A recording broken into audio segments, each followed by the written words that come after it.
చెప్పండి. ఇప్పుడు ఆవిడ గురించిగా చచ్చిపోయాడండి. ఆ కూతురు అలాంటి కూతురు ఉన్నబట్టే చచ్చిపోయినప్పుడు ఆ పక్కన తొక్కేసి ఆయన పక్కన పెట్టేస్తే చచ్చిపోయింది ఆ మనిషిని. ఎందుకని అలాంటి కూతురు అవునా ఏ క్లాస్ అలా వెంకన్న బాబు నాటువంటి చంపేసిందండి ఆ మనిషి.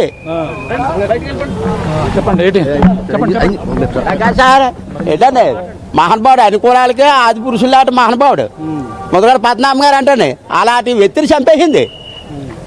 మరి ముద్దులు కూతురు ఎందుకని ఆ కూతురు చూస్తున్నాం. అంటే ప్రతి ఒక్కరిలో కూడా ఇటువంటి భావోద్వేగానికి అలాగే కొంతమంది చాలా ఆయన ముద్రగడ పద్మనాభానికి ఆమె వల్లే ఈ విధంగా మానసిక ఒత్తిడికి లోనవే చనిపోయారనేది కూడా ప్రతి ఒక్కరు కూడా చెప్తున్నటువంటి మాట. మరి ఆమె వచ్చింది తను చూసి వెళ్లేందుకు వచ్చిన క్రమంలో చాలా అక్కడ వివాదం గొడవ, కుటుంబ సభ్యులు మొత్తం అందరూ కూడా తనని నిరాకరించారు. కానీ చివరిగా పోలీసులు అయితే బలవంతంగా తనకి చివరి చూపించి తిరిగి అంటే తీసుకు వెళ్ళిపోయినటువంటి పరిస్థితి ముందుగానే ఊహించారు. మనం చూసాం అక్కడ ఆపేశారంటే ఏదో మామూలు కారణాలతో ఆపేరు అనుకున్నాం. కానీ ఇటువంటి పరిస్థితులు ఉంటాయని కూడా పోలీసులు ముందుగానే ఊహించారు కాబట్టి ఇక్కడైతే ఆపివేసినటువంటి పరిస్థితి కనపడుతుంది. Manoj. Right, thank you. So మొత్తంగా కిర్లంపూడి వద్ద తీవ్ర ఉద్రిక్తత నెలకొంది. ముద్రగడ కూతురికి ప్రస్తుతానికి లోపలికి అనుమతించట్లేదు, చివరి చూపు కూడా చూపించలేదు. సో తను అక్కడి నుంచి మళ్ళీ వెనక్కి తిరిగి వెళ్ళిపోయారు. ముందుగా ప్రతిపాడు దగ్గరనే ఆపేశారు అనుచరులు, ఎవరు కూడా లోపలికి అనుమతించలేదు. కానీ పోలీసు సమక్షంలో పోలీసులు కొంత నివాస్ నగర్ తీసుకొచ్చారు. చివరి చూపు చూసి వెళ్ళిపోతాను, చాలా తక్కువ మందితోనే వస్తానని చెప్పి పోలీసులు షరతు పెట్టడంతో ఆ రకంగా లోపలికి వెళ్ళారు. కానీ అక్కడ లోపలికి వెళ్ళిన తర్వాత కూడా ఆయన నివాసం దగ్గర లోపలికి వెళ్ళడానికి బార్కెడ్లు ఏర్పాటు చేశారు ఆయన కుటుంబీకులు అండ్ పోలీసులు. సో మొత్తానికి అక్కడ లోపలికి అనుమతించలేదు. అయినా కూడా కొంత అనుచరులు పోలీసుల సమక్షంలో లోపలికి వెళ్లేందుకు ప్రయత్నం చేశారు. లోపలికి వెళ్ళారు. చివరిగా చూద్దాము అనేసరికల్లా కనీసం తన నీడ కూడా నాపై పడనివ్వకూడదు అని చెప్పి చివరి సందర్భాల్లో ముద్రగడ చెప్పుకొచ్చారు. అదే రకంగా మేము పాటిస్తున్నాం, ఆయన కోసం ప్రాణాలనే ఇస్తామన్నట్టుగా తన కూతురుని లోపలికి అనుమతించకుండా అక్కడి నుంచి మళ్ళీ వెనక్కి తిరిగి పంపించేశారు. ఎవరు కూడా లోపలికి అనుమతించడానికి వీలు పడదన్నట్టుగా మాట్లాడుకొచ్చారు. రైట్, గో బ్యాక్ అన్నాదాలు చేశారు. ఒకసారి ఇంకా ఆ నివాసం దగ్గర ఉద్రిక్తత కొనసాగుతుంది. అటు ముద్రగడ అనుచరులు మాట్లాడుతున్నారు, వారు ఏం మాట్లాడుతుంటాం. ప్రకాష్, ఒకసారి ఆయన అనుచరులతో అభిమానులతో మాట్లాడించండి. ఎస్ మనోజ్, అంటే ఇప్పటికే చేరుకున్నారు, భారీ ఎత్తున అయితే చేరుకున్నారు. ఆయన మొదటి నుంచి కూడా కాపు ఉద్యమం నుంచి కూడా ఆయనతో నడిచినటువంటి అనుభవం ఉన్నటువంటి నాయకులు ఉన్నారు. మాట్లాడుతాం. వెంకటేశ్వర గారు చెప్పండి, ఆయనతో మీ అనుభవం ఎలా ఉంది? ఇప్పుడంతా కూడా ఉధృత వాతావరణం నెలకొంది. ఈరోజు పద్మనాభం గారు లేరు అన్నదే నమ్మలేకపోతున్నాం. ఆయనతో 30 సంవత్సరాల అనుబంధం ఉంది మాకు. ఈరోజు ఇలా జరిగిందంటే మాకు పెద్ద దిక్కును కోల్పోయాము. అలాంటి నాయకుడు పుట్టడో ఎవరు కూడా నిస్వార్థంగా పనిచేయలేడు. అలాంటి నాయకుడిని మేము ఇవాళ కోల్పోయినాం. మాట్లాడే కూడా మాటలు కూడా రావట్లేదు. కుమార్తె రావడానికి కొంచెం అనుమతించలేదు. అది ఇంకా తెలియదు సార్ నాకు. చెప్పండి, ఆయనతో మీకు ఎటువంటి అనుభవం ఉంది? మీరు ఎన్నాళ్ళ నుంచి ఆయనతో మీరు పరిచయం? నాకు పద్మనాభం గారితో 1999 నుంచి కూడా ఆయన మా పార్టీలోకి, నేను తెలుగుదేశం పార్టీలో ఉండేవాడిని, మా పార్టీలోకి వచ్చింది ఎంపీగా పోటీ చేయటం, ఆయనకి నిస్వార్థంగా నేను పనిచేయటం అప్పటి నుంచి పరిచయం ఉంది. కానీ మా జాతి పెద్ద ఆయన చనిపోవడం మాకు చాలా దిక్కులేని పిల్లలకి అయిపోయామని మాకు చాలా బాధగా ఉంది. ఏంటంటే ఇక్కడ చాలా ఉధృత వాతావరణం చోటు చేసుకుంది. ఆయన చూసేందుకు వచ్చిన కుమార్తెను కూడా రావద్దన్నారు. అంటే ముందుగానే ఆయన చెప్పారనుకోండి. అది ఇంకా మాకు తెలియదు. కానీ ఇక్కడైతే వాతావరణం అయితే ఉందో చాలా ఉధృతంగా ఉంది. ఓకే, నమస్కారం.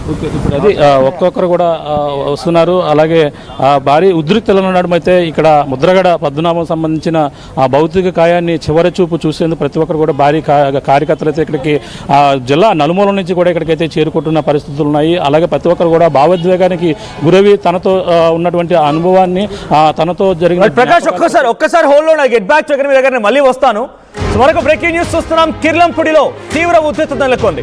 ముద్రగడ కూతురికి బిగ్ షాక్ తగిలింది. తండ్రిని చూసేందుకు చివరి చూపు కూడా నోచుకోలేదు ముద్రగడ కుమార్తె క్రాంతిని ముద్రగడ భార్య, కుమారుడు, అనుచరులు, తన దగ్గర ఉన్న అభిమానులు ఎవరు కూడా లోపలికి అనుమతించలేదు.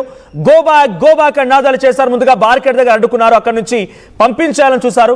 క్రాంతిని పంపించాలని తల్లి కూడా డిమాండ్ చేసింది. అనుచరులు కూడా ముద్రగడ తమ చివరి అంకంలో తన కుమార్తె నీడను కూడా నాపై పడనివ్వకండి, నేను చనిపోయిన తర్వాత అయినా సరే నా దగ్గరికి రానివ్వకండి, నా మృతదేహాన్ని నా పార్థివ దేహాన్ని చూడడానికి అనుమతించకండి అని చెప్పారు. మేము అదే పాటిస్తున్నాం, ముద్రగడ కోసం ప్రాణాలైనా ఇస్తామని చెప్పి అనుచరులు చెప్తున్నారు. ముద్రగడ ఇంటి దగ్గర తీవ్ర ఉద్రిక్తత నెలకొని ప్రస్తుతం పరిస్థితి చేయి దాటడంతో క్రాంతిని వెనక్కి పంపించారు పోలీసులు. భారీ పోలీస్ బందోబస్తు మధ్య ఏడ్చుకుంటూ కన్నీటి పర్యంతమవుతూ వెళ్ళిపోయారు క్రాంతి పైన అటు చిన్నాన కొంత వెనక్కి నెట్టే ప్రయత్నం చేశారు, తనని తోసేశారు. క్రాంతిని చిన్నాన సూరిబాబు తోసేశారు. సో అసెంబ్లీ ఎన్నికల సమయంలో తండ్రి కూతుర్ల మధ్య వైరం మొదలైంది. అయితే ఆ సమయంలో నేను చనిపోయినా కూడా నా కూతురు రానివ్వదంటూ గతంలోనే ముద్రగడ చెప్పుకొచ్చారు అని చెప్పి అనుచరులు చెప్పడం, ఆ వైరం పొలిటికల్ గా 2004 మొదలైంది. పిఠాపురంలో పవన్ కళ్యాణ్ని ఓడగొడతానని, గెలిస్తే నేను ఎట్టి పరిస్థితుల్లో ఉండనని, పేరు మార్చుకుంటానని మాట్లాడుకోవడం. సో ఒక్కసారి ఉద్రిక్తంగా మారింది. ఒకసారి వాళ్ళ తమ్ముడు అంటే ముద్రగడ సోదరుడు అక్కడికి చేరుకొని ముందుగా క్రాంతిని లోపలికి రానివ్వకుండా బారికేడ్ దగ్గర నిలిపివేశారు. ఒకసారి అక్కడ ఉద్రిక్త పరిస్థితి కూడా నెలకొంది. ఒకసారి ఆ వీడియో చూద్దాం.